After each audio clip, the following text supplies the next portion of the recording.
We have a speaker tonight who is one of my all-time favorite baseball people.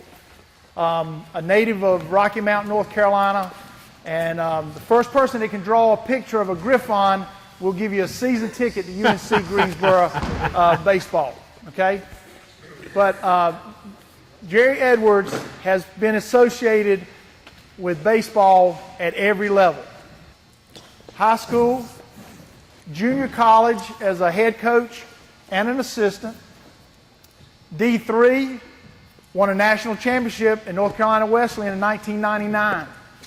Okay, several D1 schools, and he's currently at University of North Carolina at Greensboro as the pitching coach. He's worked with such notable head coaches as Mike Fox at Carolina and Billy Godwin at East Carolina. So all that looks really good on his resume. So please join me as we welcome Jerry Edwards, pitching coach from UNC Greensboro.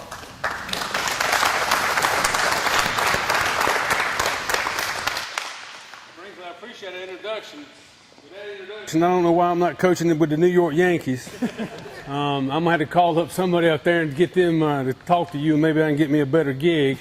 But I appreciate that. I always enjoy talking baseball. Baseball guy at heart. Been around.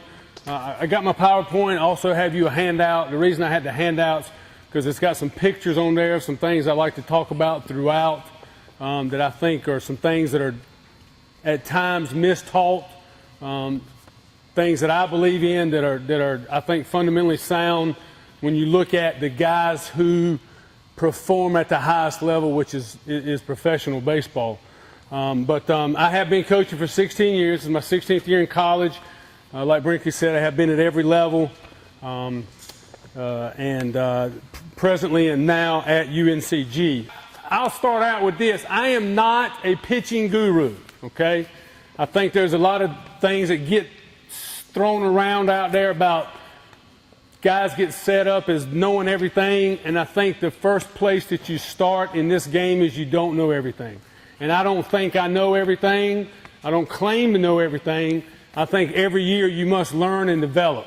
Every year I try to pick up something new from somebody else that helps me become a better pitching coach. I look at a lot of video online. I look at a lot of pitching analysis. I look at other guys who are supposedly gurus to see kind of what they're teaching, to see if I think it kind of jives or goes with what I believe is the fundamental part of pitching. But at no point, and I tell my pitchers, I don't know it all, okay? And if you ask me a question, I don't know it, I'll tell you, I'm sorry, I don't know. I'll try to find out the answer, but I don't claim to have all the answers. And I think as a coach, the more you understand it, we got to continue to evolve as coaches, especially as pitching coaches. Because I'm going to show you some pictures of some guys that I believe 25, 30 years ago did it the right way, and guys that are doing it the right way now. And there's been a lot of other different teachings in between that I think have led some people astray. So that's one of the things that I try to do. I do have core principles I believe in. I have certain things that I'm going to teach every year, but I'm always experimenting. I experiment with a lot of things on my guys. All right? And to me, that is one of the biggest things that you can do is learn to experiment and try other things, especially when it comes to grips, okay, when it comes to certain mechanical things.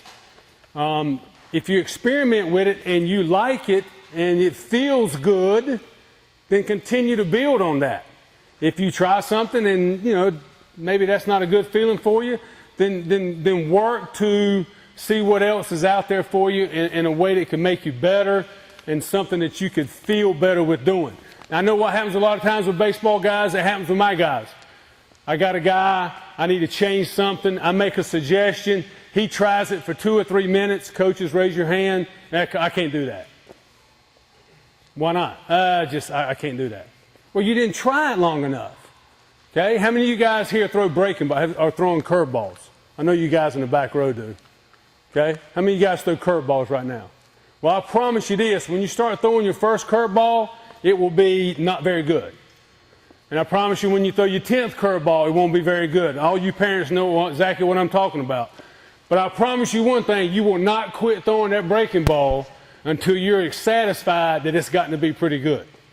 My point in the story is just because something doesn't work immediately doesn't mean it's not the right avenue. Continue to keep working at it and adjusting it and putting forth some effort into it, and maybe that is what you need to be doing.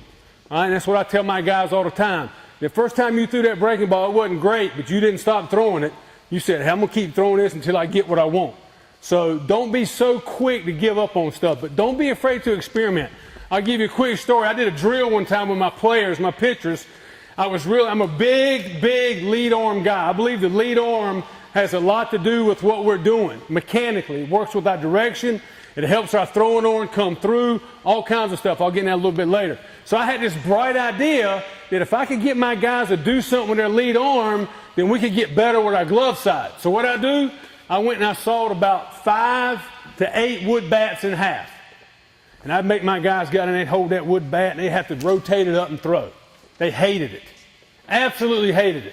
But we were going to do it because I was convinced it was a good drill. It's a good drill. Heck yeah, man, we can do this.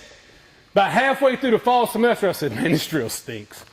Threw all the bats away and said, all right, guys, let's go to something else. But I tried it. I didn't know if it was going to be good or not.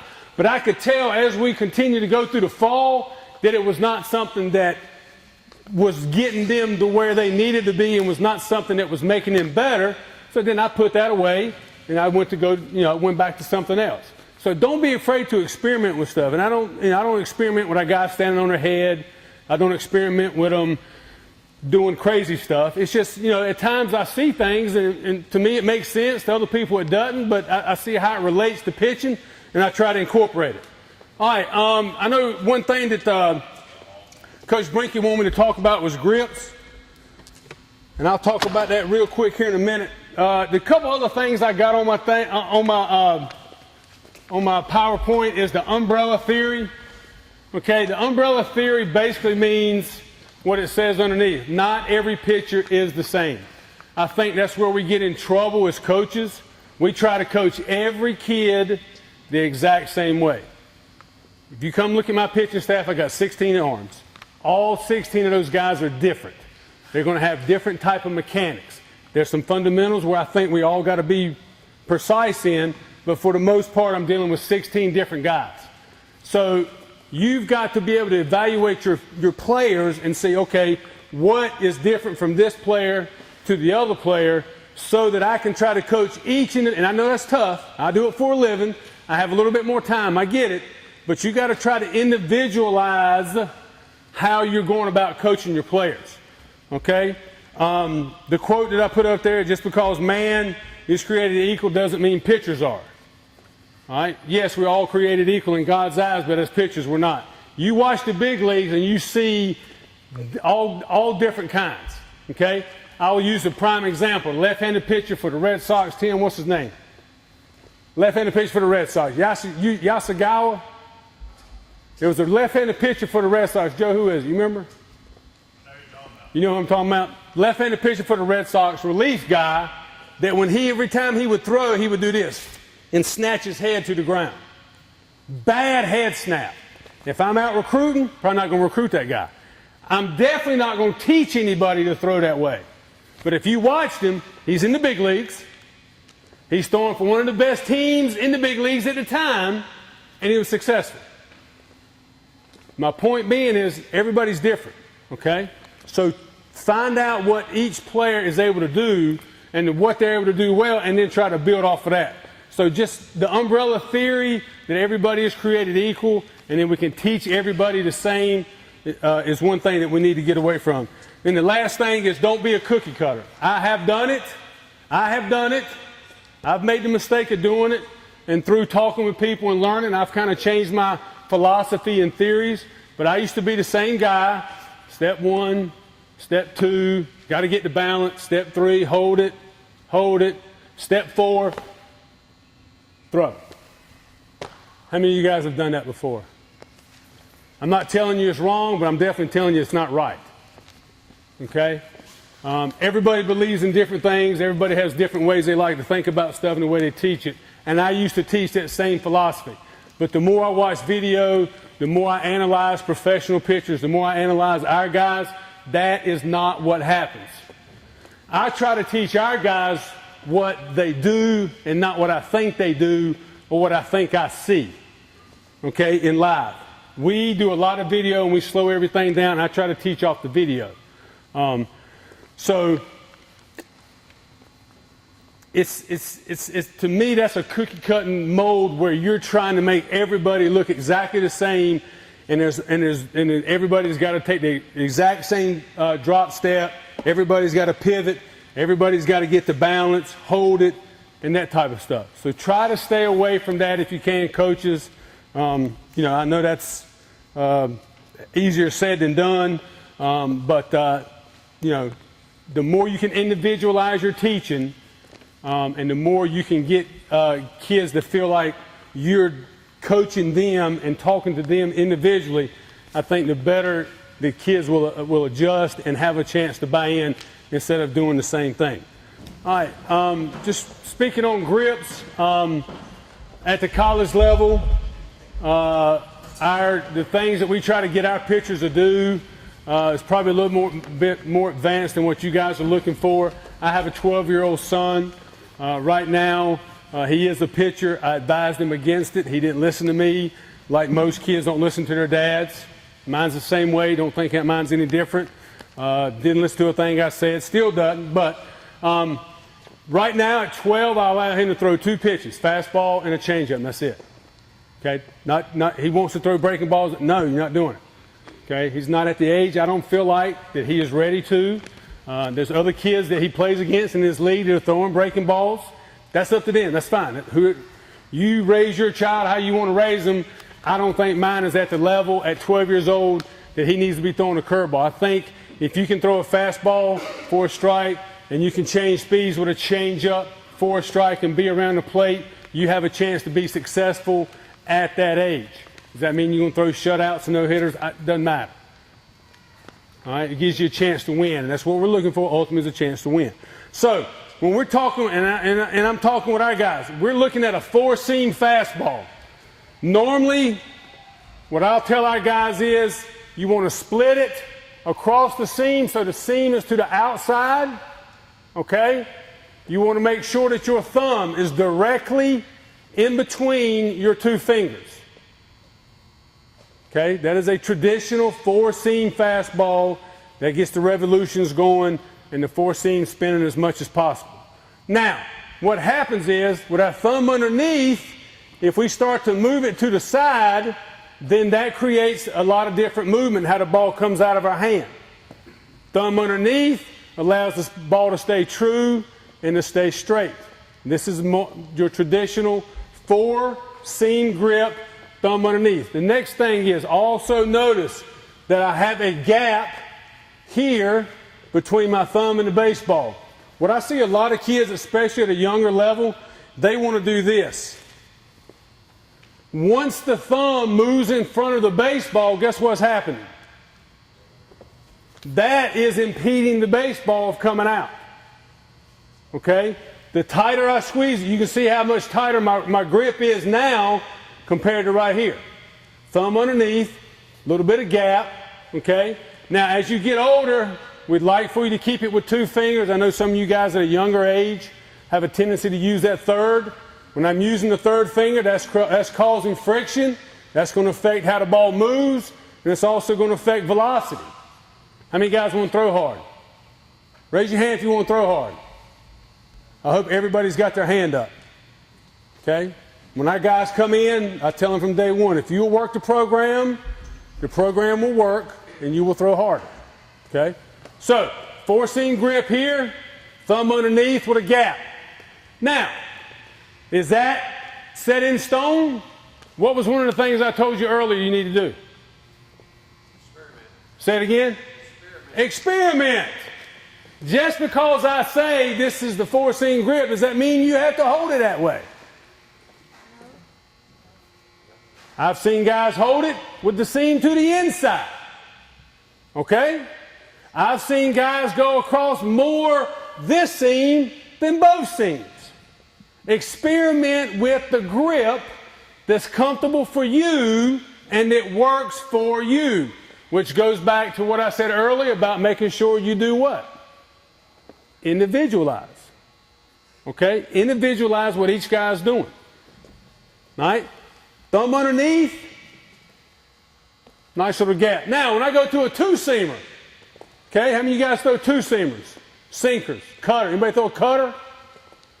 All right. Well, really? On purpose or by accident? Sir? On purpose? All right. Make sure I get your information afterwards, and we'll be in touch in a couple of years. Okay? If you're throwing a cutter now, I'm all about it, stud. That's good stuff. So now, if we're going to throw a sinker, two-seamer, okay, what we do to create the ball to move more is we put our fingers together. Notice when my fingers are apart, what do they look like? Say it. A V, but what else? They're even. They're almost even, correct? Almost. But when you put your fingers together, what happens? Definitely a distinct difference in the middle finger being longer. So now when I put that on the baseball, as my fingers together, when I release that baseball, when I release the baseball, it stays on that middle finger a tad longer, which allows me to get some run on the baseball. Okay? The wider our fingers are apart, ball comes off about the same time. Closer our fingers are together, it's off that one, and it stays on that middle finger just a little bit longer. If you guys remember Pedro Martinez, used to throw for the Red Sox, Expos, unbelievable dexterity in his fingers. He could bend his hand all the way back and almost touch his wrist. But his middle finger was literally that much longer than the index finger. And everybody want to know why he had such great movement. Because that ball stays on that middle finger that much longer, which allows that ball to get that boring type action. So, we like for our guys, two-seamer, fingers together, same position, thumb underneath, basically in the same line, in between the two fingers, and where you grip it is entirely up to you. I know guys that throw two-seamers where they get inside the seams, okay? I know guys that throw two-seamers that get in the fat part of the horseshoe. I've seen guys that throw two-seamers that go across the horseshoe at an angle. It doesn't matter where you grip the baseball. It matters how you grip it. So I want to try to make sure that the thumb stays underneath, I have a gap, and my fingers are together. Give me some two-seam action. Now we really want to try to get fancy and try to sink it a little bit. What we'll do is we'll go a little bit to the inside of the baseball.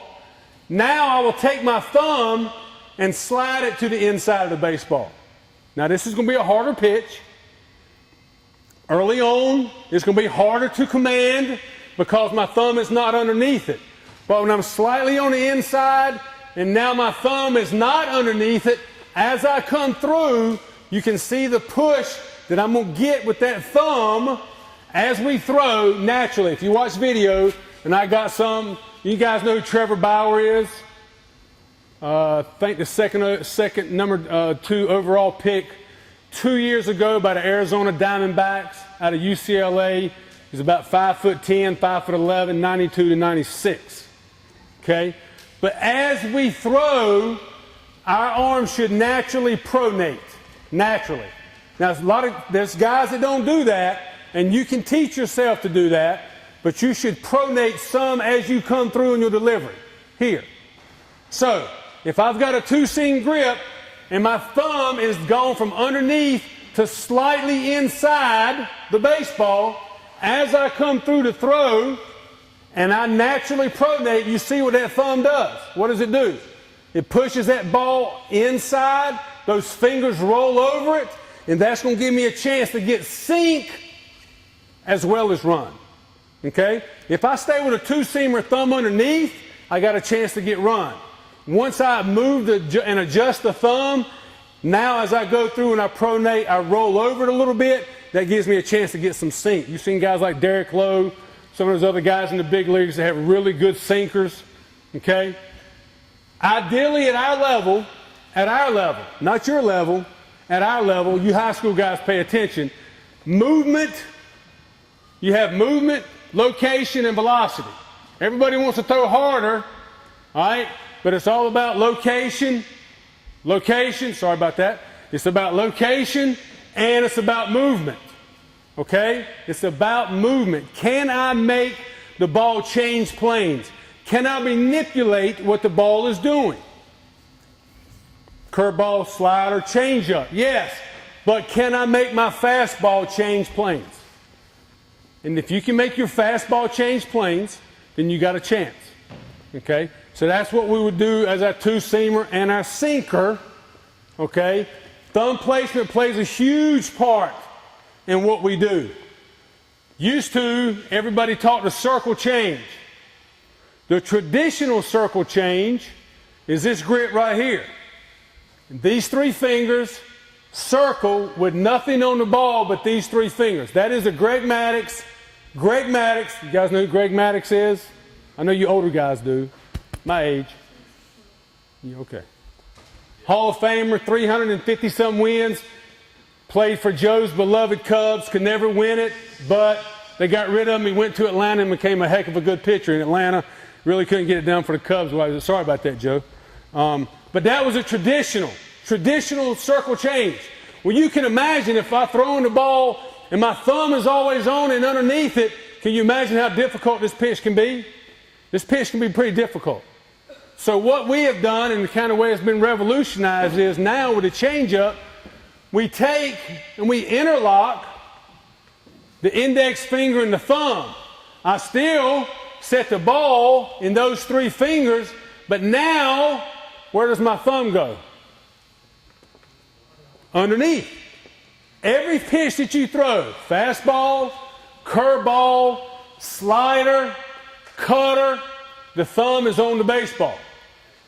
So in the changeup, we want to do the same thing. Now, you can do a lot of different things, how you grip it. Some guys will grip it two-seam. Some guys grip it four-seam. But for my guys, when I'm teaching the change, the ideal grip is just to have that thumb rest underneath, just like it does on all my other pitches.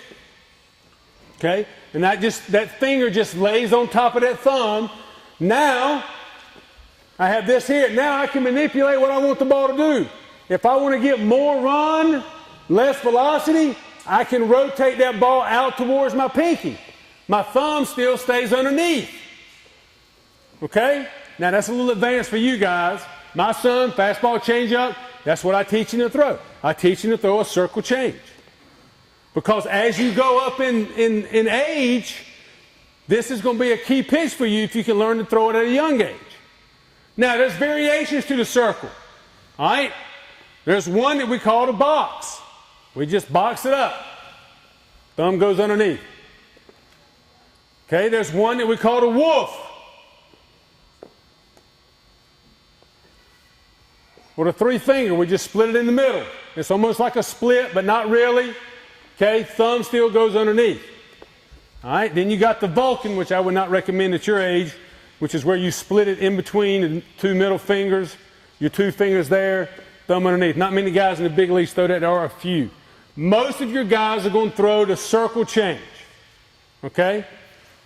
Now, the key for me with the changeup is arm speed. If you don't learn anything else, you don't take anything else away from the day, take away arm speed on the changeup. Okay? When I throw a pitch, the hitter is reacting to my arm speed.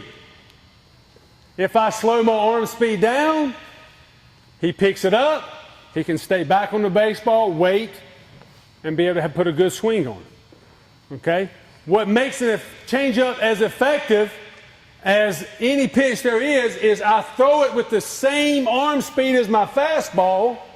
Hitter sees fastball arm speed, but the ball comes in at a different speed. So he's swinging at what the eyes perceive as the same fastball arm speed. He don't see your grip. He's swinging at what the eyes perceive. The eyes perceive fastball arm speed, so the hitter sees fastball arm speed, and that's what he's swinging at. Okay? So the key to the changeup is arm speed. You must maintain. what a lot of our guys and a lot of you guys will do is you think to throw a good changeup, you got to slow everything down. When I slow it down, the ball stays up and it stays elevated.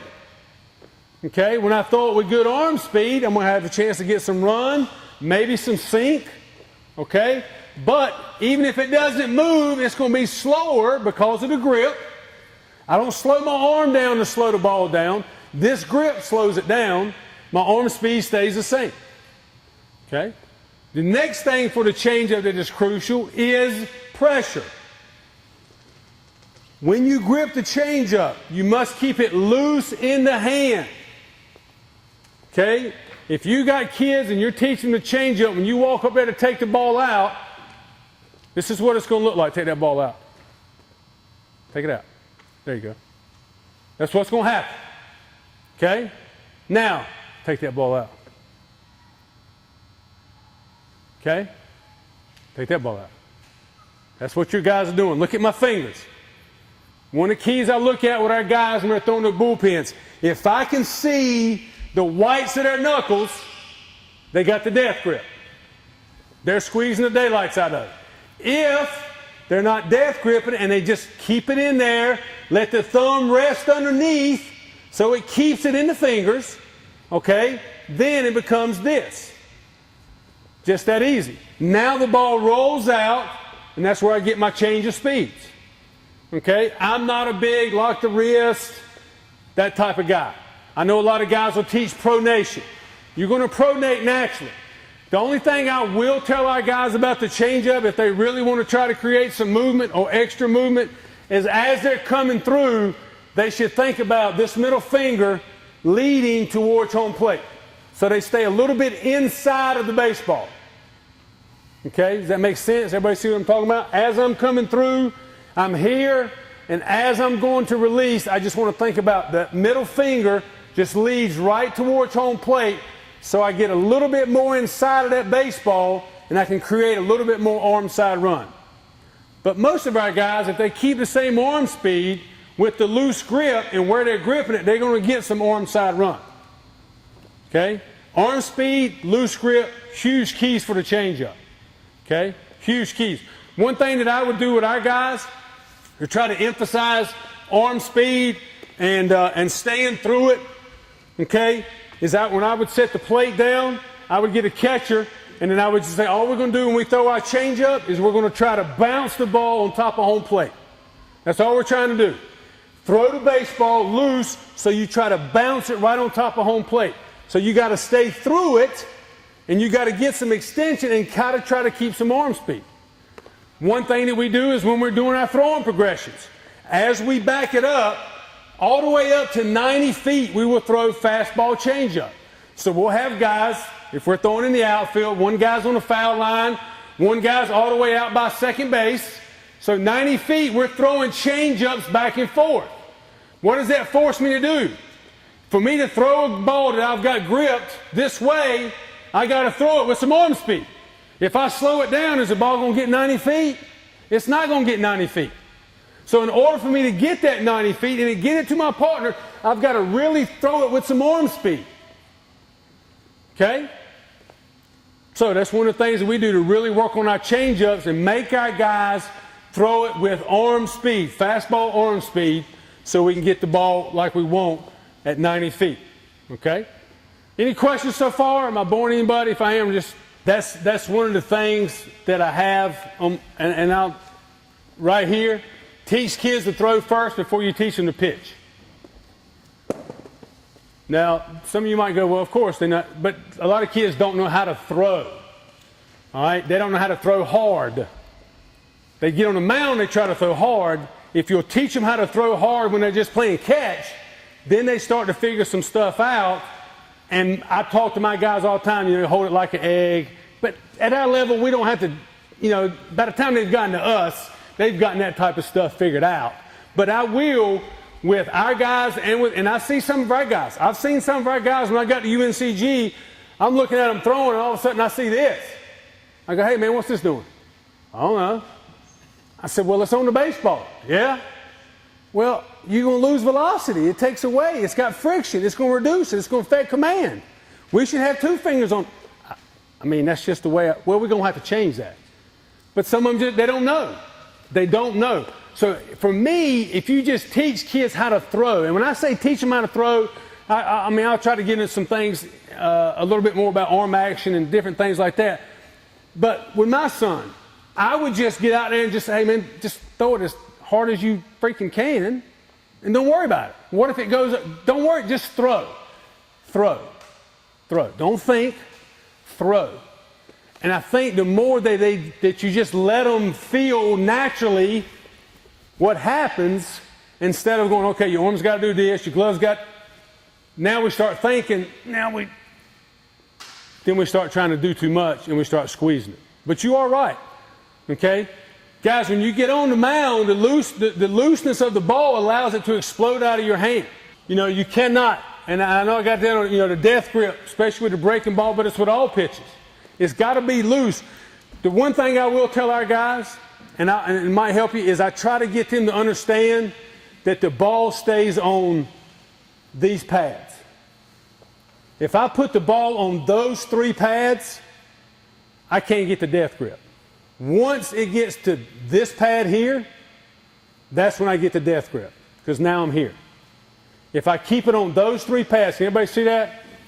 You see what I'm saying? If I keep it on these 3 pads right here and keep it off the middle pad of my hand, I've got to keep it out of my fingertips. I can only squeeze it so much.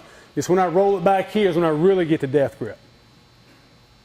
The way we usually, and as you get up levels, you get better.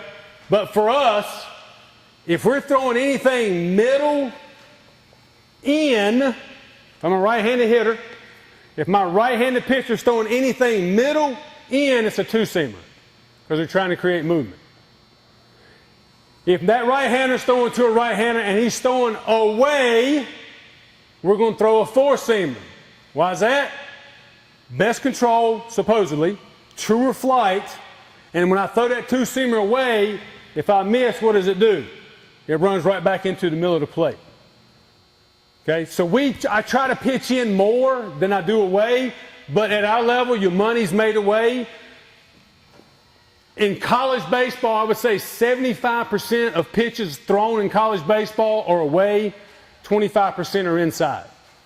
So given, depending on right-handed or left-handed, that type of thing, you're going to look at 60 to 75% of your pitches are going to be 4-seam compared to the 2-seam, I would think.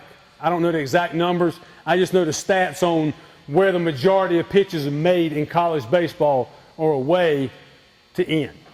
But that's what we want to try to do. We want to try to create movement more in, a little bit straighter fastball away.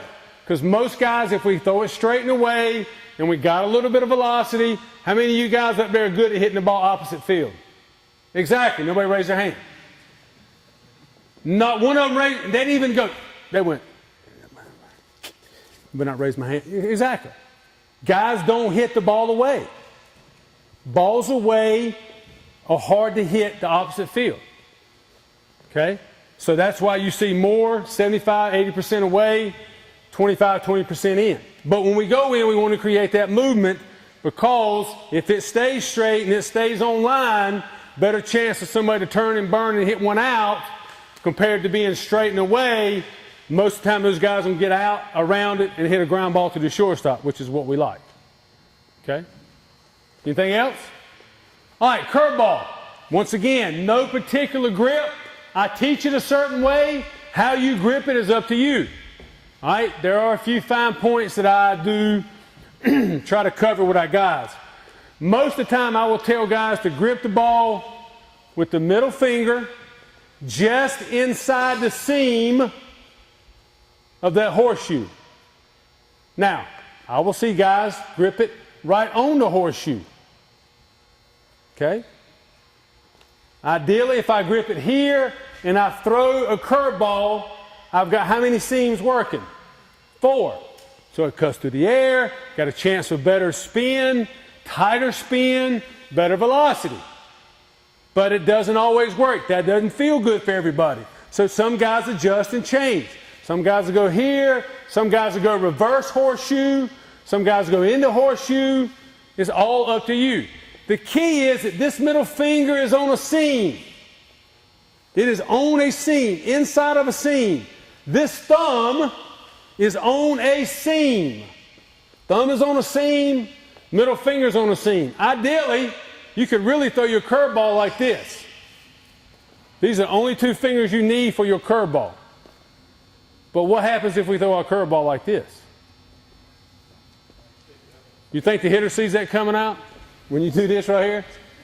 He sees that finger pointing up. You think that's a tip? Absolutely. Absolutely it is. So what we do with this, we just let it rest. It just barely touches. It is a guide per se. It just rests on the baseball. It has no ill effect. When we start getting the death grip, that's when we get into trouble. Okay? If you want to get better at your breaking ball, okay, then you learn how to snap your breaking ball. Okay?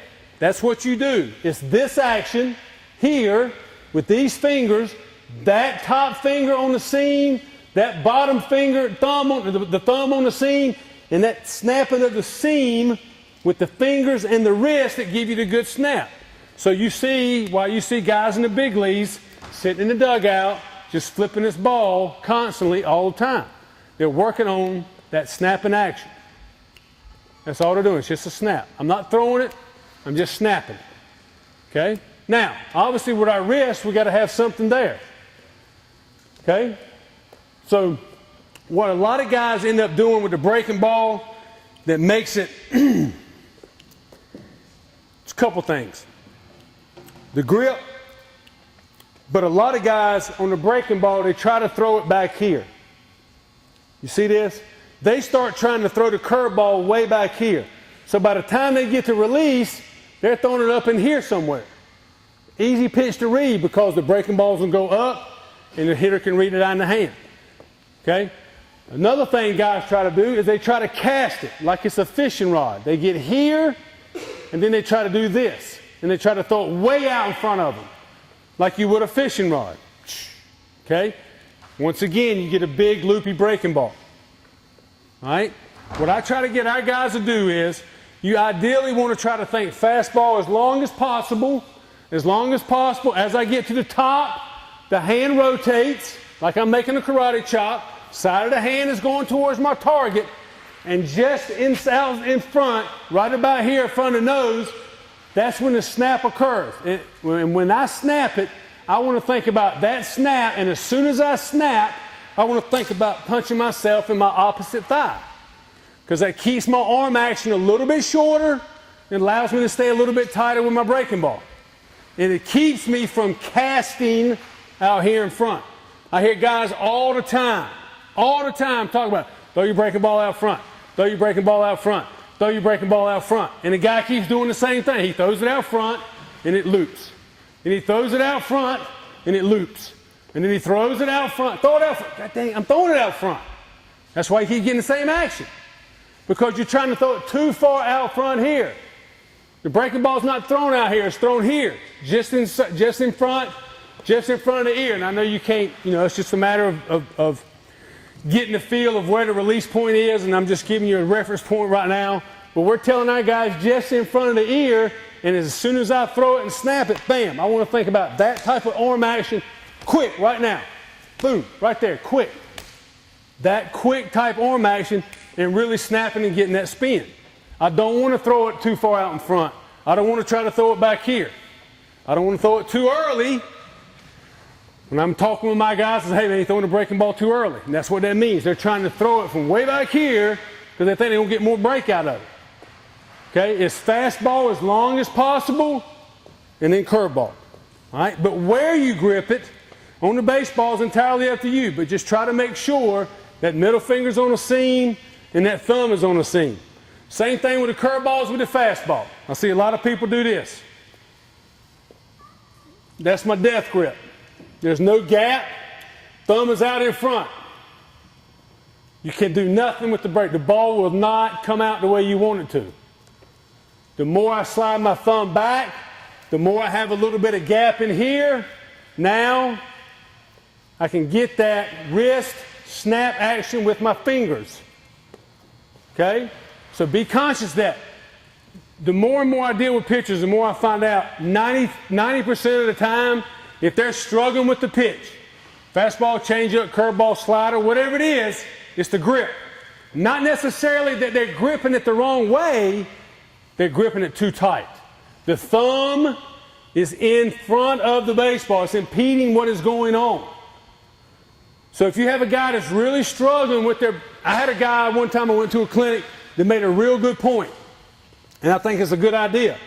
If you would get all your pitchers, and like I said, not everybody's throwing curveballs, I know, but you can do it for all your pitchers. Give them all a baseball, okay? Get your fastball grip. Show me your four-seam grip.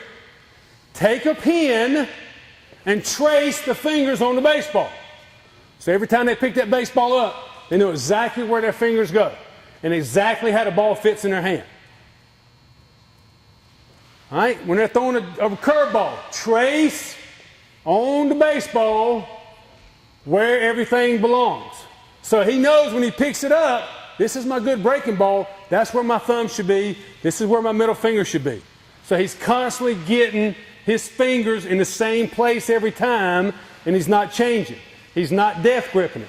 He looks on there and goes, whoa, my thumb, up, gotta get my thumb back. Okay, just a little idea that I heard a guy talk about at a clinic one time.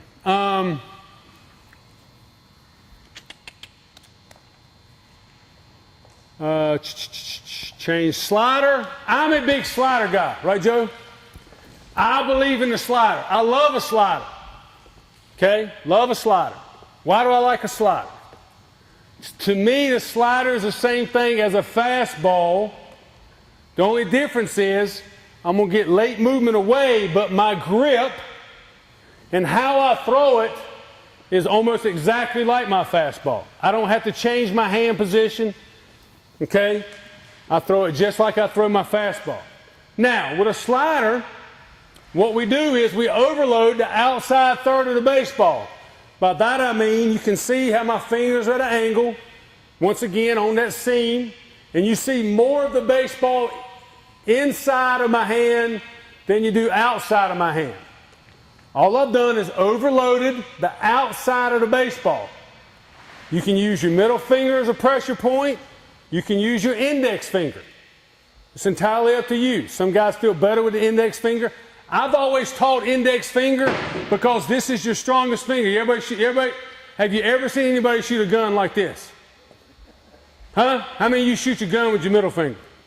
How many of you guys go ring a doorbell? Besides Tim Wilson, how many guys ring a doorbell like this? Anybody? Tim, I know you do. Nobody else does. All right, if I was going to poke somebody in the chest, how many of you guys poke somebody in the chest with this or with this? This is your dominant finger. This is dominant. Okay, this is your strong finger. So if I'm going to try to make my strong finger work, then I'm going to use my index. A lot of guys aren't comfortable with that. They like the middle better. So guess what I tell them? Experiment. Use the middle. I don't care. Hey, can you make the ball move? Can you get that guy out? Yeah, coach. Hey, man, go get him, stud. I'm all about it, man. I am all about it. Whatever it takes. However you can make it. Let's go. So, but most guys feel comfortable with the middle finger. I like the index. Most guys feel comfortable with the middle. Once again, overload the outside third. You notice my fingers are at an angle, but the thumb, getting excited. I told you I like the slider. The thumb is still in alignment with my fingers. It's not too far outside. It's not too far underneath. It stays in alignment with my two fingers, okay? So, get in the middle again. Let's say this is my two-seamer, okay? Thumb is underneath. All right, all I do is rotate the ball back. I go from there, two-seamer, right there, slider. Thumb still stays in relationship to my fingers, even though my fingers are at an angle. Okay, I've overloaded the outside third. Now, the good thing I like about the slider is, what I do is I stay through it just like I do my fastball, but at the very end, I just give it this right here. It's this type of movement. I call it a reverse J. Some guys have a hard time with that. So I was at a coaching clinic or I was doing a camp. Hey, I'm talking on the slider. Another guy's talking on the slider. He used something I like. So guess what? I stole it from him like all the other stuff I have. I'm a stealer. Nothing wrong with stealing, guys, as long as you're not from your parents or your friends, anything like that. Baseball, steal all you want. Don't steal Mr. Brinkley's baseballs, but philosophy and ideas, stealing is good.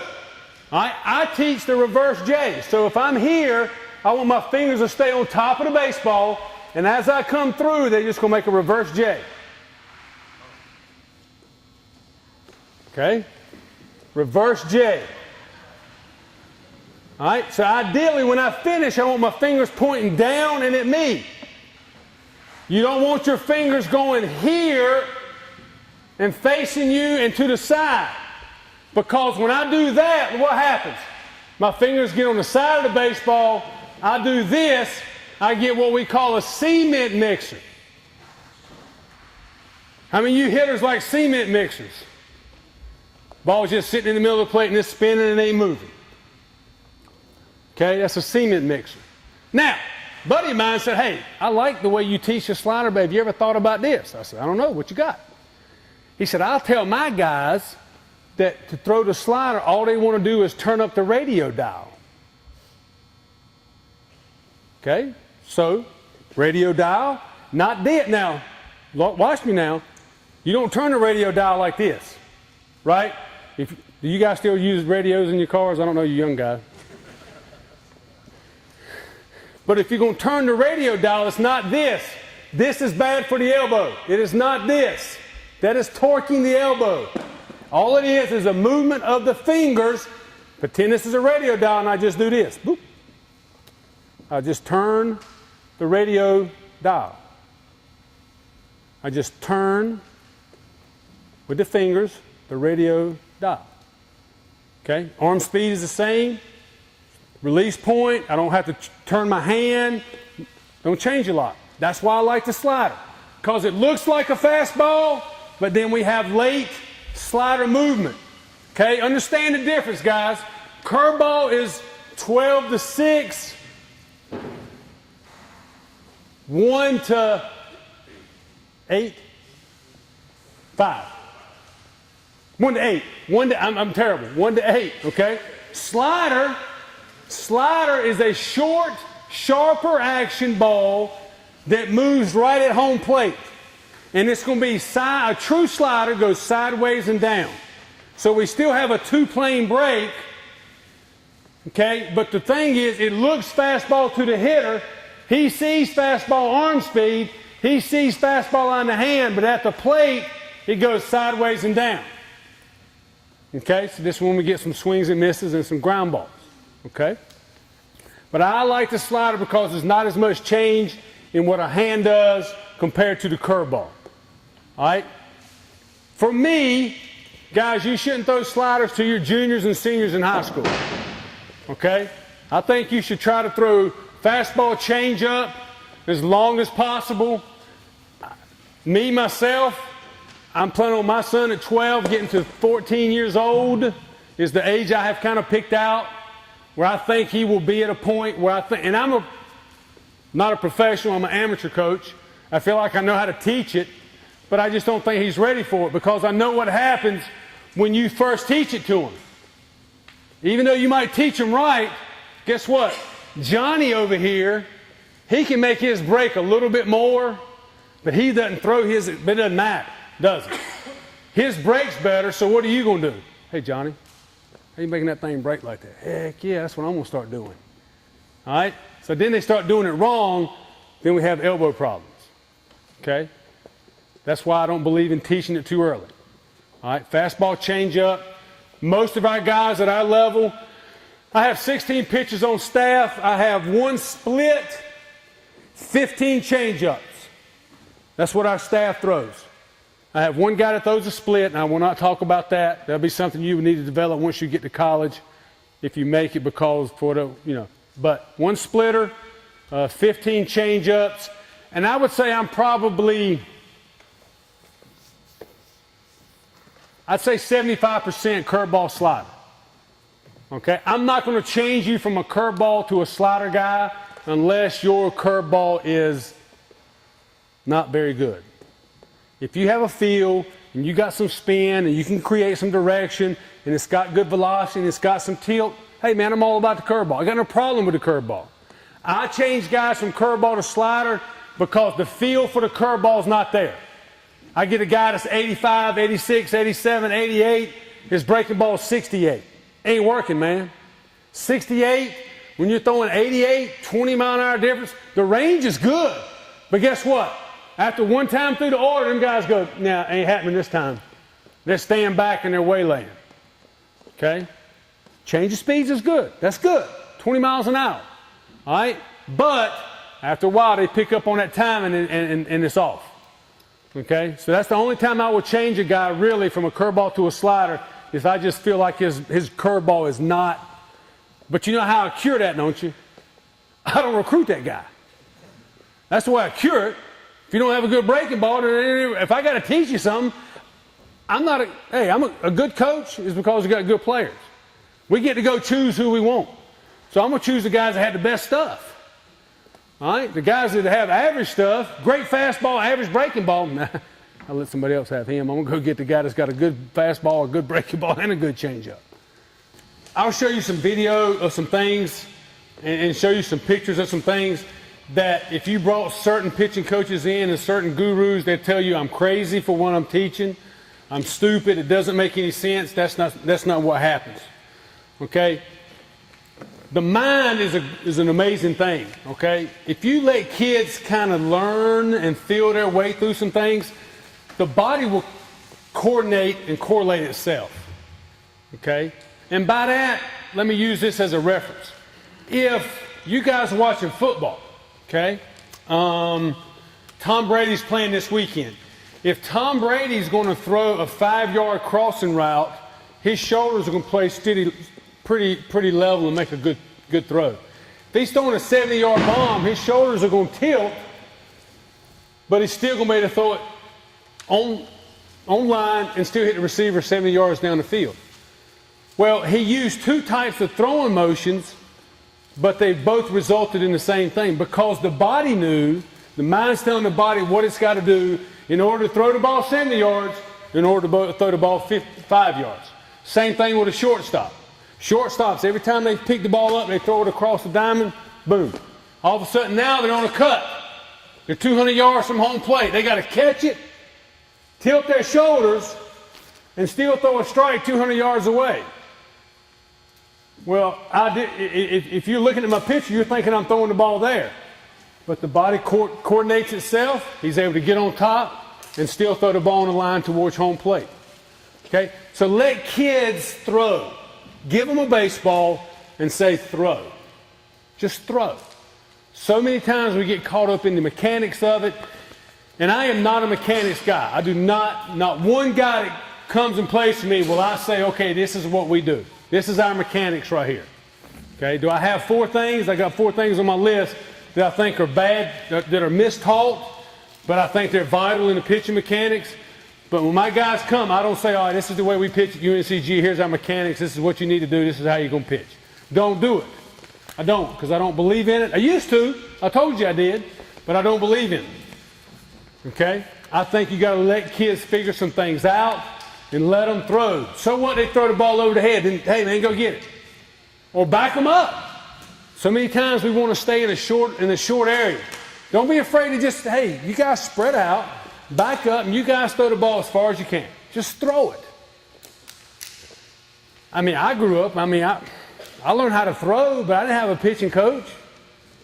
You know how I learned to throw? The same way Brinkley learned how to throw. The same way you learned how to throw. The same way you learned how to. You picked up a dadgum rock, you stepped, rock! You threw it as hard as you could, right?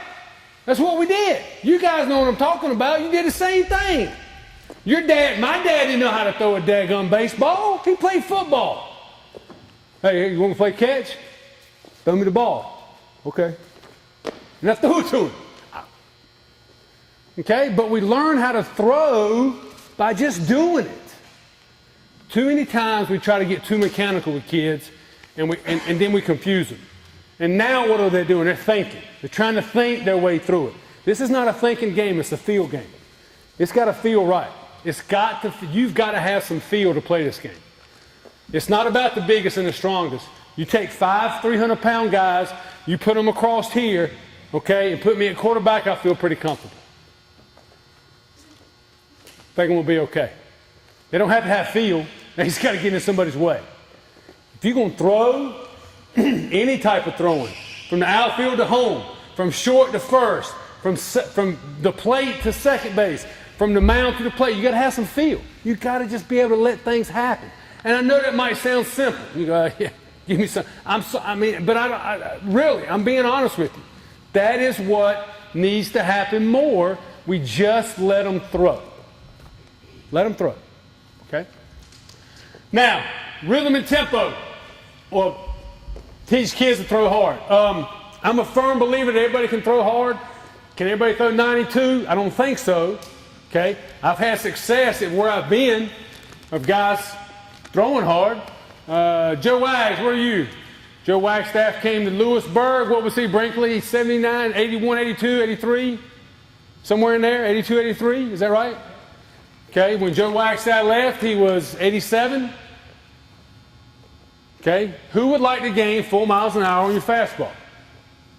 Tim, you take 4 right now, wouldn't you? Okay, you want to gain velocity. Throwing hard does not mean everybody throwing 97. Throwing hard means throwing hard for you. Okay, how do you throw hard? You practice it. Well, how do you practice? You try to throw the ball literally as hard as you can, and that's what you do. Okay? If you're a sprinter, okay, and you're training to be a sprinter, are you going to jog around the track? What are you going to do? You're going to sprint. Right? You're going to sprint. In order to be a good sprinter and to be fast, you got to train yourself to run fast. In order to throw hard, you got to train yourself to throw hard. But what happens when we start letting kids throw hard? We start worrying about what? Huh? Okay, you worry about the arm. Good point. What else? The number one thing. Yes, sir. Say it again louder. Accuracy. Where is it going? Come on, son. You can't. Let them throw. Hey, I just told you, the body will start to coordinate itself. It will start to figure some things out.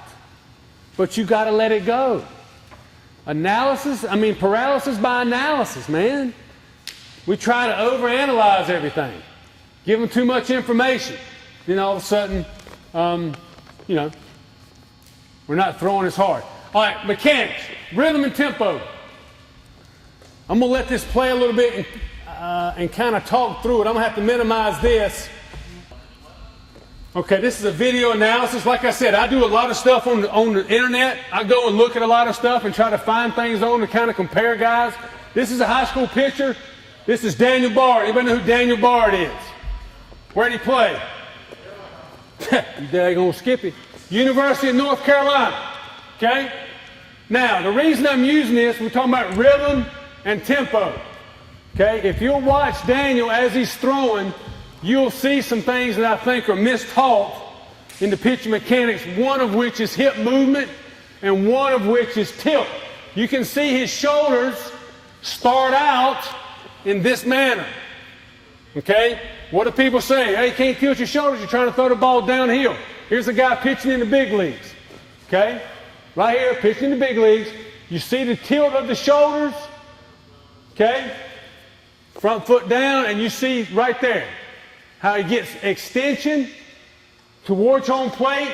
Everything is staying in line. Now this guy's breaking them down. He's got some volume and stuff out there that you can't really see. Okay? But you see the key right here. Head is over the back knee. Nice long stride. Are the shoulders even or tilted? Tilted. Now, I'm here, and I'm trying to throw the ball down there, down a slope. How does it happen? The body coordinates itself. After you do it time and time again. Okay?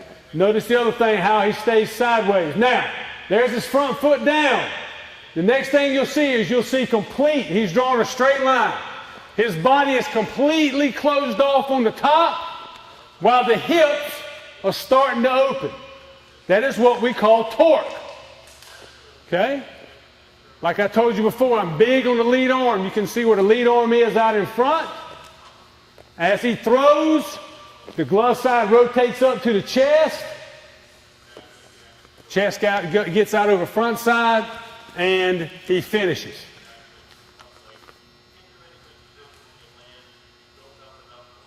Coach Edwards, have we gone away from the opposite and equal? One thing that I'll do with our guys, just to get them the feel of what we're doing, is when we come to this balanced position, I never tell our guys to get balanced, okay? What I tell our guys is you stay balanced throughout. When I'm in the wind-up, I want my guys to have rhythm and tempo. I want everything to flow. I don't want robots. I don't want 1, 2, 3, 4. I don't want that, okay? I want it to flow. It's almost like a dance. This year I tried something I never tried before and I thought it went pretty well. We let our guys throw bullpens with music. iPod, whatever music they wanted, whatever music they liked that gave them some rhythm and tempo. And then you see our guy, just let it go. Rhythm and tempo so the body flows. And it's not a machine. We're not machines. That's why I'm going to tell you. Look at guys in the big leagues. You see all different types. Okay? What we saw in the video, you kind of see it with Bard right there as he's coming to the top. Okay, we want our hips to go first, not our front foot. Most of the time, guys get to here, right, and their front foot takes them down the slope. When the front foot takes me down the slope, okay, I get out of it. I get out here too far, too fast. My arm drags, and I lose velocity. Okay, what I think happens. And I'll show you some more video and some pictures here in a minute, okay, is that as I start to go towards, as I'm getting, my leg is getting to its highest point, okay, as my leg is starting to get to its highest point, I'm going to create early momentum. Early momentum means my hips start to go down the slope first. If you notice with Bard, okay, his hips started, and then as he went, his shoulders were tilted. His hips were out in front of his shoulders, okay, and then he stayed over that back leg, okay. Ideally, I would like for my head to stay over my back knee as long as possible, okay. But I want my hips to take me down the slope, not my front foot. When my front foot takes me down the slope, I open my lower half way too early, okay, which causes my upper half to open too early, which causes me to lose velocity. If my hips go first, bam, then it allows me to stay sideways and stay closed as long as possible. It also allows me to have a good long stride. Okay, I've got some pictures of guys striding in a minute. All right, but that's what I'm talking about when I'm talking about rhythm and tempo. Have you guys just get up there and just, hey, just let it go. You guys remember all the guys that do it. I'm going to show you some pictures here in a minute, some guys you parents remember, okay? But literally, hey, just headphones on, rhythm and tempo. Good rhythm, good, whatever it is, okay? And as you're coming up, it's a hip, okay? You want to try to drive I tell our guys to think about driving the foot in the ground and driving the hips towards home plate. Now, a lot of you guys would say that's a dip and drive or a sink, and it is a little bit, okay? I'm not big on standing tall and falling. That's what that was before. You hear a lot of guys say stand tall and fall, okay? If I stand tall and fall, where's my momentum coming from? Where's my power coming from? Not coming from the back leg if I just fall, because I'm not doing anything with this. If my hips get going, I get a little bend right there. I got a chance to really get some power generated and really get a good stride and get down the slope. All right? So, if we're talking about hips going first, not the front foot, now, look at here. Let's see. Who's this guy right here? That'd be Nolan Ryan. Who's this guy right here? Yu Darvish. Who's this guy right here? Kane, San Francisco Giants. Who's this guy right here? Rich the Goose Gossage. Now, guys, if you go on and look at still pictures, you can find anything to match up with your philosophy. Okay? But if you'll notice what is sticking out in each one of these four guys, what's out in front? I would use another terminology, but we got young people in the room. Okay? This goes first. There's a guy that was one of the meanest you-know-whats in the business, would hit his mama if she stood on the plate. This is 30 years ago. Now tell me what's different between that and the guy throwing in 2012. What's the difference? Tell me the difference. There's no difference. This guy came from, Japan, China, somewhere. This guy came from, where, I don't know. But you see the similarities. They're not standing tall and falling. They're not here. They're here. That butt is out. They got a little drive going down in the ground, and they're getting that hip out first. It's what we call early momentum. Hey, you can't have rhythm and tempo and get the hip out from here. But you know what? If you got a little bit of rhythm and tempo, boom, you can roll that hip out, man, and just let it go. Okay? Those are four guys right there from different eras. To me, probably one of the best in the game. No, he is, because he played for the Yankees. Guy's pretty good right here, right? The other thing I want you to look at him, if I draw a straight line from his foot up, look at where his momentum is already. Is he staying over the rubber? How many of you guys have been told that? Got to stay over the rubber, right? Got to stay over the rubber. Got to stay over the rubber. He is not staying over the rubber. Where's his momentum? He is going towards the plate. Rhythm and tempo. Okay? If I'm your shortstop, do you want me to catch the ball, stand up, and throw? Is that what you want your shortstop to do? Coaches, what do you want your shortstop to do? Come get it, right? Come and get it. Boom. Generate momentum.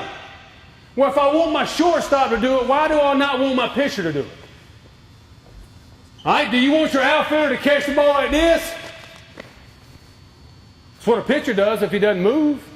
What you want your outfielder doing? You want him coming in, catch, momentum. You want him to build momentum into his throw. So why don't you want your pitcher to build momentum into his throw? Rhythm and tempo. Build it. Bam, let's go. Get it and go. I tell our guys to go as fast as you can, go as far as you can. Just get your stride out there. To me, these are the four things that people don't teach enough of. Hips, stride, arm action, and glove side. I'll just talk to you a little bit about the hips. I firmly believe when I watch video, I just showed you Daniel Bard. I'm showing you four pictures of guys, all different eras. The hips take you down the slope, not the front foot. All right, I would advise you guys, this guy is Lance Wheeler. Great. I'm going to say it one more time while I brought my cell phone out here. Great online resource. Outstanding job. The website, and it's in your handout, is www.baseballthinktank.com. He's got videos, he's got articles, a lot of the same stuff that you're hearing me say, and I know you go, well, you picked that guy because he says the same thing. Well, I mean, you know, people that think alike, I mean, you're going to go with the people that you think like and people that think like you, okay? But the one thing that Lance is talking, and we don't have it, is he's giving some demonstrations. This is on his website of lower half mechanics and what we're trying to do with our hips and how we try to go about using our lower half in order to generate power. The power comes from here, okay? And most guys will tell you, and I'll show you Darvish in a minute again, that the hips get me going And then when that front foot gets down, how much separation is there between my front hip and my throwing arm? This is closed off. That's where the torque comes from. Okay? You do not. There are guys that do it, but I would not teach it this way, that when your front foot lands, the ball has to be at its highest point. I disagree with that. You go watch enough video, that is not what happens. Some guys it does. Yes. Okay? Don't believe thumb to the sky, show it to the sky. That's not what happens. It's not what happens. It's what we teach, but it's not what happens. What happens is you see the best guys in the big leagues are elbow load guys. The ball comes out, the elbow takes the ball out of the glove, the front arm matches up with it. We are even. Then throughout the process, we get to equal but opposite. As we start to go, we stay equal. Whatever the back arm is doing, the front arm's got to do the same thing. If I stick it straight back, I want your lead arm sticking it straight back. If I'm a short arm action guy, I want your lead arm. I want to stay balanced. Remember what I said. The mechanics, you're balanced all the way through. That means your arms balance you out. All right? Use this as an example. I know he's stopped on me. Dadgummit. If I'm walking down this tightrope, what am I doing? Balancing, right? What happens when all of a sudden I do this? You ever seen a guy walking in a tightrope with one arm out and the other one by his side? You know why? Because they can't balance. Does it matter if you're doing this? No. As long as everything is equal, we got a chance to stay balanced. Once something becomes shorter or longer than the other part of the operation, now we become unbalanced. Stride. Oh, I love stride. I'm a big stride guy. I think the farther you go, the best chance you got. I don't like short stride guys. Let me show you why. A lot of people that just lift, then they just set the foot down, okay? Those hips have already opened. There's no way I can get my chest over my front knee and get towards home plate when my foot is this short, when my stride is that short. For me to get all my momentum going, to get my chest over my front side, I've got to get down the slope. So now as I throw, I can get this over this. If my stride is short, then it's going to be this. It's just going to be a rotation. Because I can't get out over my front side because my front side is too short. Okay? I'll show you some video in a minute. Trevor Bauer. Who's that? Yu Darvish. You better know who that guy is. Tim Lincecum. All right, let me ask you this. His front foot close to getting down? Close. Do you think his arm is going to get from there all the way up to here by the time that foot gets down? No shot. No shot. Guy with Seattle, I can't remember his name. But my point here I'm trying to show you is stride. Okay? Tim Lincecum is off the rubber. His front foot is not even down yet. Look at the relationship of where the ball is. What I told you a while ago. Front hip to back shoulder, torque, separation. How separated are we from our front hip to our back shoulder? A lot and a lot. Now, you'll say right there, hey, his arm is up. Absolutely it's up. But he's starting to motion towards the plate. Like I said, you can find steal shots to prove any point that you want to make. The one thing I will say about that, does your arm get to the highest point? It does. I think where we miss out on teaching that is, we teach it as a destination instead of something that's along the way. Does that make sense? Too many times we want to teach you got to get it up there. Okay? If I take my arm and I stick it and I point the ball straight behind me, just like this, I feel a lot of tension on my shoulder. You guys try it. Just point your wrist straight back. You can have some bend in your elbow. Point it straight back. There's tension in there. You know what? If I point the ball right there to shortstop, I don't have any tension. No tension right there. If my elbow is the leader Does the ball get to this point? Yes, it gets to that point. But it's not the magic kingdom.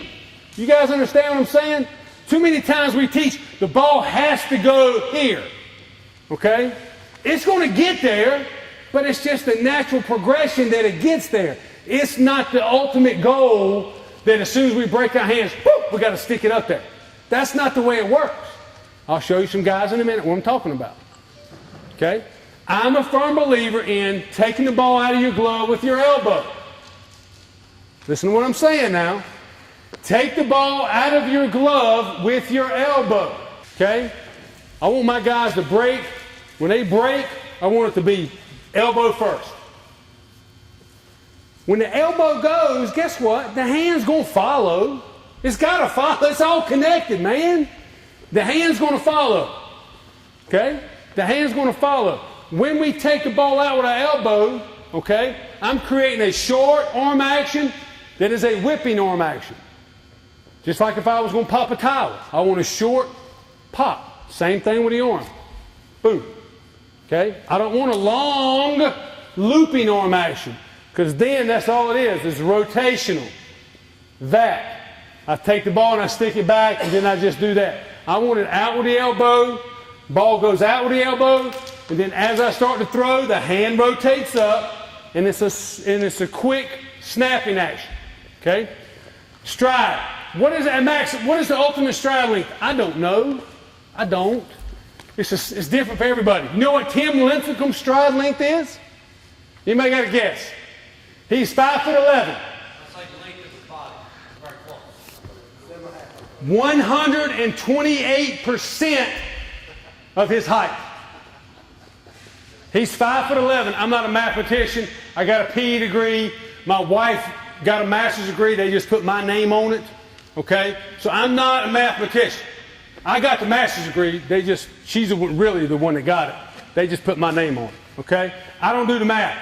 His stride length is 128% of his body height. That's how far he's getting down the slope. So you say, what's the importance of stride? Well, think about this. The further I get down the slope, what else happens? Closer my release point is to home plate. All right, now, look here. If this is my stride, and I release the ball right there, well, the mound's 60 feet, 6 inches. I don't know, 8 feet, 10, I don't know, 8 feet maybe? 6 feet? I'm 6 foot closer to home plate with a long stride.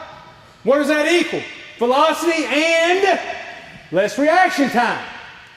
The hitter has less time to react the closer I am to home plate when I release the baseball. So that's why we're trying to get down the slope with our hip and get out as far as we can. So bam, release point. I got a video I'm going to show you right here in a minute. I promise you this one's going to work. I promise you. I don't promise much. I'm going to promise you this one. All right, same thing. All right, this is Trevor Bauer. I'm going to stand back here for just a minute because I want to stop it.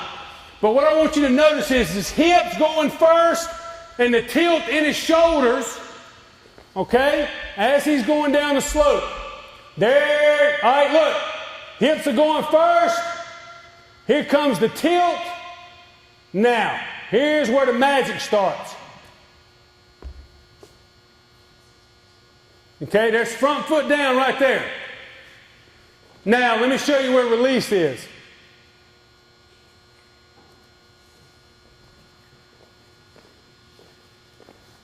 5'11" now. 5'11". That's where he started. That's where he released. You think hitters going to be able to react to that at 94? What's their reaction time at 94? It ain't much, is it? Look how long the stride is. Look at the angle of the body, the direction of the body. Everything's going towards home plate, but you see the release point's way out here, but he started back here. He got momentum going down the slope, and he got everything going towards home plate. Okay, yes, he was throwing from the stretch. He was. But it wasn't a slow, methodical movement. This is him again from the side. Trevor Bauer has his own, I love this guy. He has his own video. I did a clinic that he was at. He spoke at it, outstanding. What I want you to notice is, once again, the hips and the stride. This is all super like better stuff than UNCG. All right, look at this. Look at the hips go. Little drive down, tilt of the shoulders. Look at that stride. Boom. Okay? That's what we're talking about. That is in as slow, that's like super, super slow motion. But I like that because you can see it. I can pause it and show it frame by frame. I send this to my guys. Hey man, look at this guy right here. You know, it just gives you an idea of what we're talking about when we're talking about going down the slope, how far we want to go. Okay? All right? Arm action. You got these pictures, so you might can see them better on your picture. Nolan Ryan, Lincecum, Clemens, Glavin, CC, Broxton. Okay? Now, you see the elbow action in every one of them. Nolan Ryan's elbow, pulling back. Lincecum, he's what we call a stabber. He'll go down, and then the elbow climbs up this way. He likes to stab it back, and as he goes to throw, you get an elbow climb. Here's Tom Glavin. Now you tell me, look at that. Are they balanced? Are they equal? Absolutely. Broxton, are the arms balanced and equal? Yes. Are the arms balanced and equal? Yes. Balanced and equal? Yes. This is where the arm, hey man, Clemens, he's got it at the highest point. It gets there, but it's not the ultimate destination. Is the ball pointed straight back towards second base? No, it's not. It's pointed at the shortstop. Nolan Ryan, elbow. Elbow. CC, front foot down. Is the ball at its highest point yet? No. Is his upper half closed? Absolutely. He's pretty good, I think. Tom Glavin, front foot's getting ready to get down, and look at how much further he's got to go. His arm is still on in the mechanics of trying to get up. And he's not a power pitcher, okay? But my point here is arm action. Everybody's got some type of different arm action, and even though it's different, it's a lot the same because it's the elbow that initiates the arm. And you just try it, okay? Just try it. Just get out, and we do progressions. God dang. I always run out of time. We do progressions, okay, where we just get our guys, and they just stand here and face each other like this, and all they do is this right here. Pull back with the elbow and throw. That's it. If you notice, my hand still gets up to its highest point, and it still can throw the baseball. Elbow takes the ball out. It keeps the arm short and quick. Who has the best arms on the team in professional baseball? Not pitchers. Who has the best arms? Give me, in professional baseball, position player-wise, who's got the best arms? Shortstop. Catcher. Third baseman. Okay, and a right fielder. What type of arm action does Derek Jeter have? Long. Or this right here. What kind of arm action does a catcher have? Short and quick. How many catchers can't hit, and guess what they do? Put them on the mound. Why? Because they throw hard. And they got short, quick arm actions. Okay?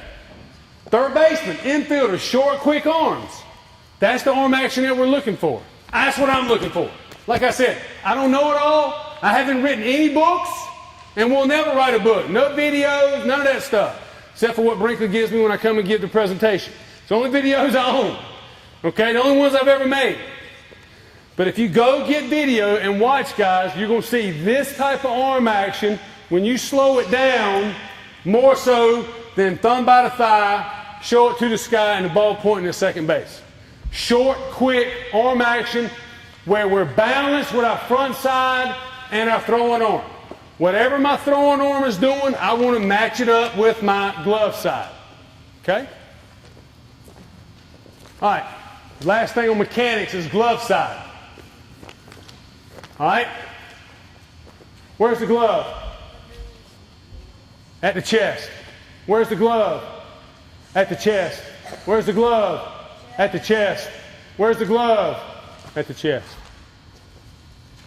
I'm a firm believer that the front side keeps you directional, but it keeps you linear. In the pitching mechanics, okay, we got two things going on. We got one part of our body that is being rotational, which is our lower half, and another part of our body, which is our upper half, is working linear. Linear is in a straight line. Rotational is around. So when I go to throw, I want the lower half rotating while the upper half works linear. Hence, if you get one of my packets, which has a lot of our throwing progressions and stuff on it, you'll see a Ferris wheel with a gentleman on there. I can explain that. Okay? But what happens more times than not, if I was to videotape you guys at release, after release, at release, your glove side would be outside of the framework of your chest and shoulder. When my glove side gets here, what has happened to my upper half? It's rotated, right? So what do I have now? I got one big rotation, right? If my glove can stay inside of my chest and shoulder, and how do we do that? Because when we throw, we rotate that glove up. We're firm with our front side. We rotate it up, which allows me to be linear, which allows me to take my chest to my glove and throw so I can get down the slope, get out over my front side, and maximize my location. Okay, this is after release. Glove stays there. Kershaw pretty good. Derek Lowe, okay, and this is Zambrano with the Marlins. All right, Kershaw, you can see right here, look at that stride. How far off the rubber he is, and he is almost at release, but not quite at release. A lot of guys go, well, those guys are 6'4". That's fine. I'll take my 5'9", 5'10" guys and make them stride out farther. They got a better chance for velocity than a short stride. Okay? But I think the glove side is something that we just forget about. This is going to affect what this does. If this rotates off and pulls, then everything spins. I don't get whip. I can't get extension. And how many of you guys throw balls up and in arm side and can't figure out why?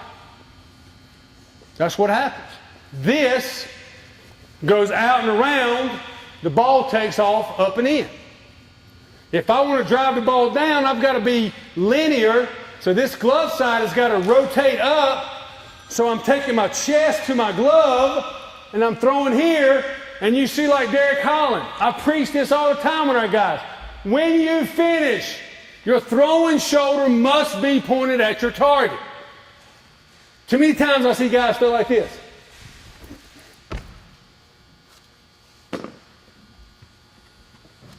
Instead of here. Boom. Rotating around so that back shoulder finishes pointing at my target. Okay? So glove side to me is a big teach. It's better to really work on trying to keep it inside the chest and shoulder area. That's where you want it to be. Okay? After you release the ball, the glove can clear itself.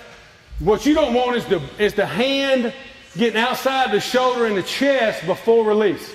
That's why we do video. Okay? A lot of guys can't see it. A lot of guys can't feel it. But if I do video, I can slow it down, I can stop it, and I can show it to them. You can videotape your guys, man. I just came across a real good app. How many of you guys got iPhones? The app is called UberSense. UberSense. It is a free app.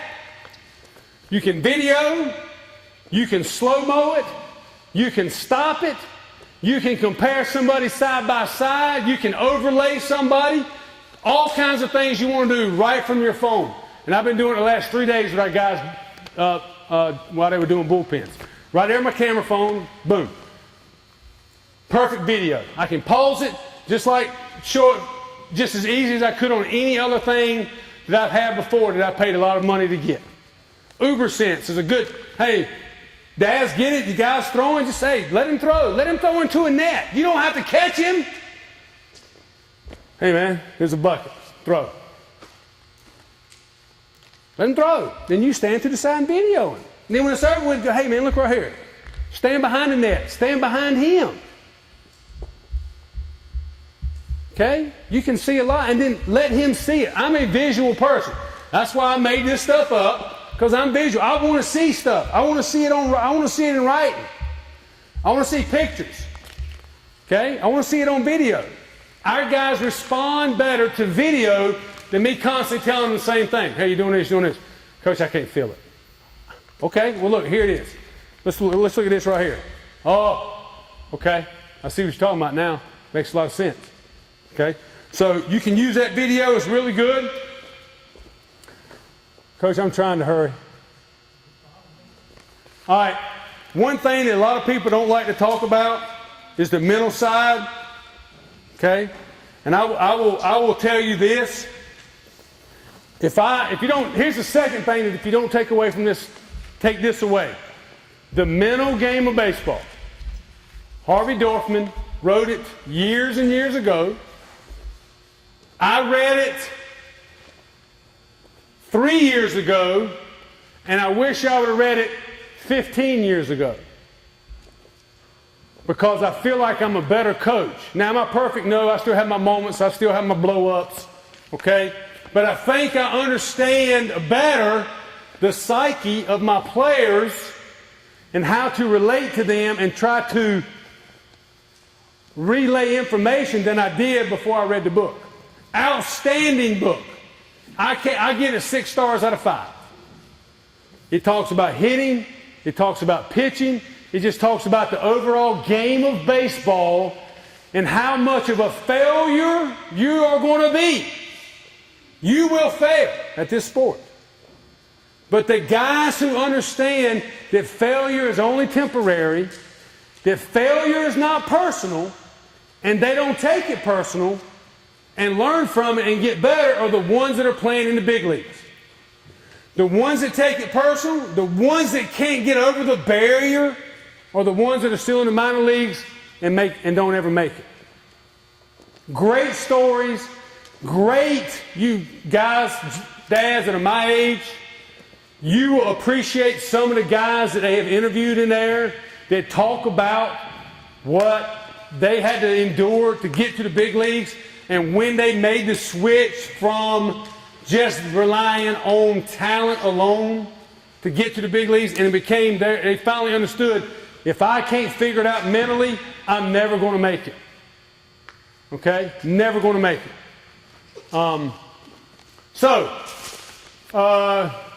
Biggest things I want to give from this is control what you can control. Another good book that's an easy read. Easy read. It's called One Pitch Warrior. Very easy read. Kids, you could do it. No problem with it. I read it. I understood it pretty good. So you'll be fine. Took me a while on the other one. That was a little deep for me, but I got there. Okay? The mental side of it. Control what you can control. Can you control the shortstop throwing the ball away at first base? No. You can't. Can you control the catcher having a pass ball? Can't do it. Can you control your offense scoring 0 runs? Can't do it. What can you control? You can control making quality pitches, one at a time. That's it. One. Guys, I've been doing bullpens for the last 3 days, and if I've said, hey, focus on one pitch at a time. Hey, this is your most important pitch right here. Don't worry about that pitch. It's over and done with. This is your most important pitch. I've said it 100 times in the last 3 days. To get our guys to understand, if I throw a bad one, hit in the dirt, not where I want it, so what? Make the next pitch. Because when you get the ball back, the pitch you're getting ready to execute right now, that's the most important one. Not the 50 you made before.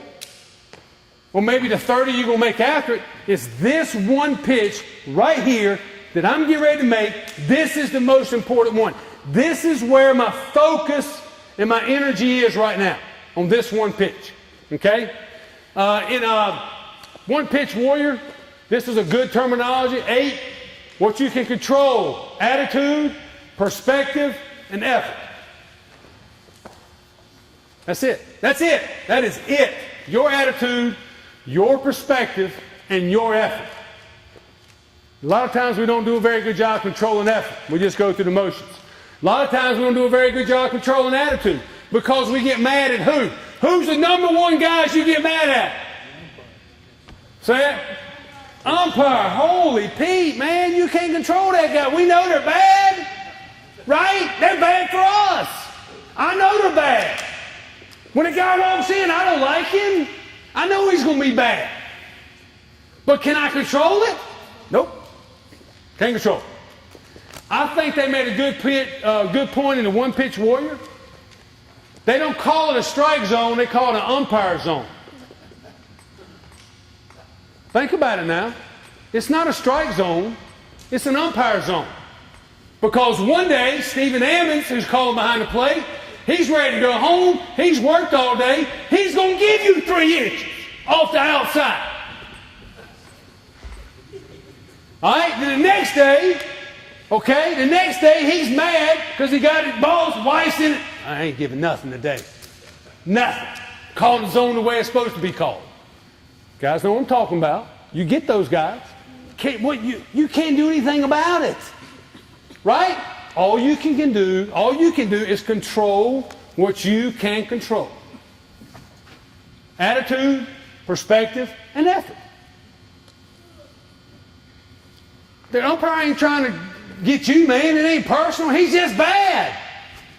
So don't get caught up in it. Don't get caught up in the game. Okay? Couple things for you parents. Don't take lack of execution personally. Coach, what's wrong with that guy? Why can't he throw strikes? What are you asking me for? I'm not pitching. It's not, he's not out there going, you know what? I ain't throwing strikes today. Not doing it. Nope. Not doing it. I'm throwing balls today. I'm throwing balls today. I'm going to give up hits. I'm going to throw it right down the middle. I don't care. I don't care. I'm going to throw it down the middle. How many of you kids say that? None of you. It's not personal. I've been there. Guys, I've been there. As a coach, I've taken it personal before. I have. Like I'm not doing my job, like I haven't coached him. I've coached him. I've given him the information. But guess what?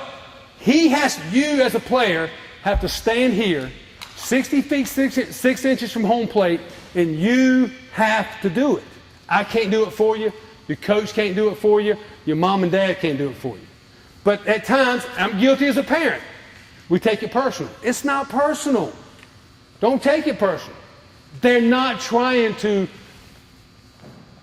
play badly. Okay? 3 of my pet peeves, parents. Throw strikes. Why don't you yell throw balls? What do you think he's doing? What do you think he's trying to do? Do you really think he's trying to throw the ball up against the backstop? Do you think he's trying to do that? You know what? I think I'm just going to throw this one against the backstop. You know what? I think I'm going to hit this guy. I don't care that the bases are loaded. I'm just going to hit him for the heck of it. No. Bad things happen at times, man. It happens. So what do we say? Why don't we say, hey, lower your sights. Your guy's throwing the ball high. Throw strikes. I'm trying. Why don't we say, hey, lower your sights. Lower your eye level. Throw the ball to his shin guards. Try to hit him in the catcher in the foot. Try to hit the top of home plate. Because you know what's going to happen? Now all of a sudden I'm thinking, okay, I'm going to try to hit the plate. Now, maybe I get a little bit more extension. Now all of a sudden, what if I do hit the plate? Then I feel real, damn, that's pretty good.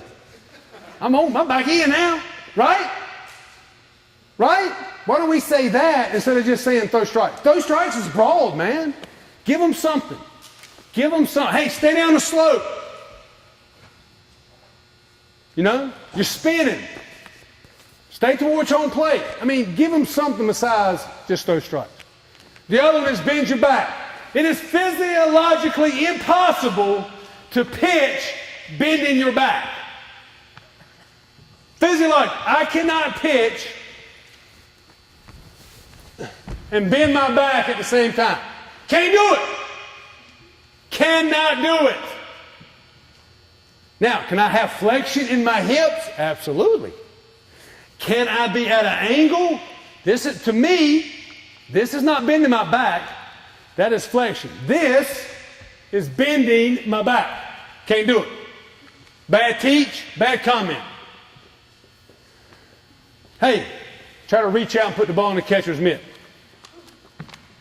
Try to get a little bit more out front. Try to get your head over your front foot. Try to get your chest over your front knee. Give them something that makes sense where they go, okay, get my chest over my front knee a little bit more. Not bend your back. I've seen guys come in and throw, and literally this is what they do.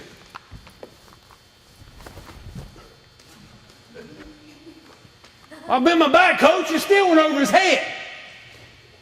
So what's going to happen? Last one. Just play catch, pretend no one is there. Guess what? There's somebody there. Hey, there's somebody there. They got a helmet, and they got a bat. I can't pretend. The only way I'm going to pretend is to do this. There's nobody there. There's nobody there. Oh, crap, there's somebody there. Right? You kids know what I'm talking about. I can't pretend he's standing right there. How am I supposed to pretend? He's standing right there. Everybody in the stands is yelling, those strikes, bend your back. Pretend there's nobody there. Okay, yeah, that's easy. I got that. No problem, man. Why don't I pretend that all y'all left? Y'all just leave and see what happens. Okay? If we teach them to play catch, then they can pitch. But if we've never taught them to play catch, they're going to have a hard time pitching. That goes back to my original point. Teach them how to throw first. Don't start with the pitching. Teach them how to throw. Let them throw. And then the pitching is what comes next. Okay? But give them cues. Okay? Well, my guys, it's not, hey, good rhythm and tempo. That's what I'm saying in my bullpens. Hey, good rhythm and tempo. Good rhythm and tempo. Good rhythm and tempo. Visualize, visualize, visualize. Pitch to the shin guards, pitch to the shin guards. I'm just trying to give them cues that help them understand what they're trying to do. Guys, you can't fix mechanics from the sideline. If you're trying to fix mechanics during the game, you know what you need to do? Yeah, you're out. Johnny, you're in. Yeah, come on. Okay? If you're trying to fix mechanics during the game, it's too late. All right? Oh, coach, it's time to go, ain't it? I'm sorry. I didn't even get to my long toss, any of that other stuff. Shoot. Anyway, there's the other handout has some throwing stuff in there. These are some guys I would recommend you check up on. Ron Woolfork, Lance Wheeler, Dick Mills. Those are three guys that I get some stuff from. I like the top two guys better than I like this guy, but I get some good stuff from him. Okay, experiment. All right, experiment. I didn't get into some of that other stuff. That's why I gave you my email and my phone number. Feel free to give me a call. Our long toss is a little bit different. On your sheet, it has the website. It's www.jagersports.com. I recommend you go watch their long toss routine. We do the same thing. Ideally, we want our guys to throw as far as they can and as high as they can. When I was in Eastern Kentucky, we'd get on a football field, and I had guys that would throw from the back of one end zone to the back of the other end zone. And it had a lot of height, a lot of tilt. Okay? Believe in that. Now, when we come back in, we try to get on top, throw everything on the line to build the arm strength. But we want to throw it as far as we can and as high as we can because we want to really try to elongate the arm and elongate the muscles in the arm. I know we got to go. One quick thing. This is why we long talks like this. You throw BP. You throw BP to your grandson? 45, 50 feet? What if I told you to go throw 50 yards? You told me I'd do it. How you think your arm would feel? Rough, right? What happens when all we do is throw BP? What happens to our muscles? They contract, right? So for 50 feet, I'm good. All of a sudden, I'm at 75 feet. Whew, okay. Then I get back to 90 feet, and I'm like, God almighty, right? So your arm is going to get used to what you train it to do. So if you train it to only throw at 60 feet or 90 feet or 120 feet, then that's what the arm gets used to. If you teach it to throw 300 feet, 320 feet, 340 feet, think about how long the muscles are. Think about how much you can endure, how much stress you can put on the arm because you've trained it to throw long. Now, throwing long, that's not, when we get on that, when we're throwing long, we're building the arm. We're building it. Okay? That's why I like for our guys to stretch it out. So the muscles elongate, okay? And they have some looseness and some fluidity to it. I try to get through it all, Coach. I'm sorry. I hope you guys enjoyed it. If you didn't, I apologize. I will say I appreciate you coming out. Okay?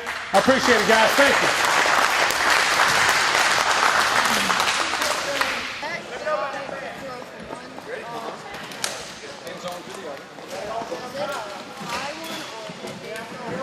No, he threw it.